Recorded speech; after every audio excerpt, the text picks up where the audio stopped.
Pourquoi un livre sur le métier de fondeur de cloches? D'abord, c'est pour le faire connaître, et aussi c'est surtout pour témoigner de l'attachement que ma famille a eu à faire des cloches, de bonnes cloches, et en particulier des grands carillons. Et j'ai voulu, par la description de ce métier, montrer que certaines idées préconçues étaient vraiment à combattre. Quand j'ai décidé d'écrire ce livre, j'avais simplement envie de raconter une histoire. Mais je me suis vite aperçu qu'il fallait que je dépasse cet objectif et que ça devienne un témoignage.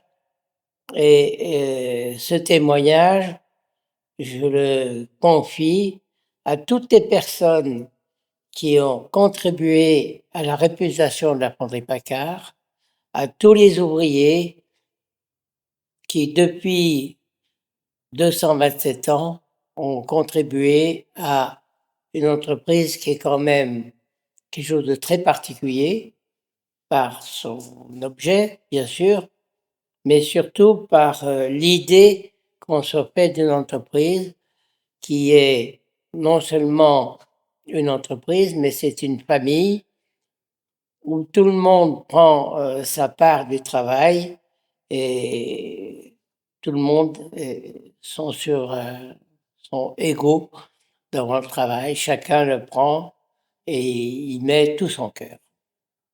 En 2023, Anne Paccard et Pierre Paccard m'ont contacté pour mettre en forme le manuscrit de Monsieur Paccard autour des 7 voire des 8 générations Paccard, visiblement sensible à mon approche de construction d'un ouvrage basé sur la mémoire et sur l'univers graphique que je mets en place.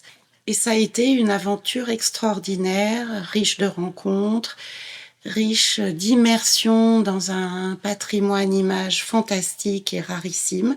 Et dans tout le contenu écrit de mémoire, de souvenirs issus de tout ce que Pierre Paccard a pu entendre de son père, de son grand-père. Et c'est pour ça que j'ai souhaité avoir un livre qui graphiquement, rythmiquement soit moderne, que l'on puisse feuilleter un peu comme une revue, avec des chapitres, avec des exergues, voilà, à l'image d'un voyage, de la visite d'un univers sur plusieurs générations.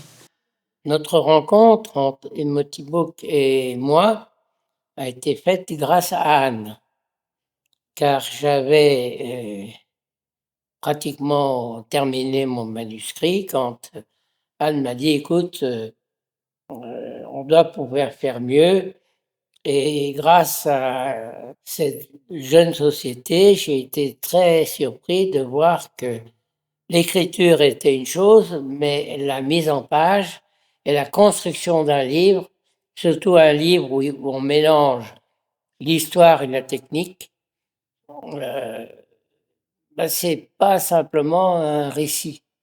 C'est construit, il faut choisir les photos, les améliorer. C'est une des choses que j'ai rencontrées qui m'ont beaucoup plu chez vous, c'est qu'il y a cette compréhension de notre métier et ça a été très, très productif pour moi. Alors moi, je suis très, contente de la collaboration avec Emotibook. C'était déjà une belle rencontre au départ. Je pense que rien n'arrive par hasard. Alors je suis contente que ce soit arrivé au moment où c'est arrivé parce qu'il y avait ce projet de livre que moi j'ai toujours connu, puisque depuis que je connais la fonderie Paccard et la famille Paccard, j'entends parler du livre de Pierre Paccard. Et grâce à Emotibook et grâce à vous, Sophie, eh ben, le livre, il a pris forme, il a pris vie et le résultat, je pense qu'il est au-delà de ce que j'imaginais. C'est-à-dire, c'est très beau. On a évité l'écueil peut-être d'avoir un livre trop de spécialistes. Il faut que ça s'adresse au grand public. Je pense que c'était aussi le souhait de mon beau-père. On a expurgé des images que même nous, on avait peut-être oublié des archives. Je trouve que c'est un livre qui est à l'image de l'entreprise et de son histoire. Il est beau, il élève. Je pense que c'est un livre, j'espère, qui aidera à élever un peu, élever son âme. Eh bien, quand j'ai eu terminé ce livre, quand, avant même de signer le bon à tirer, quand j'ai vu surtout votre travail qui a vraiment transformé ce que j'avais écrit sur le papier, eh ben, le travail était accompli. De nouveau, j'étais en vacances.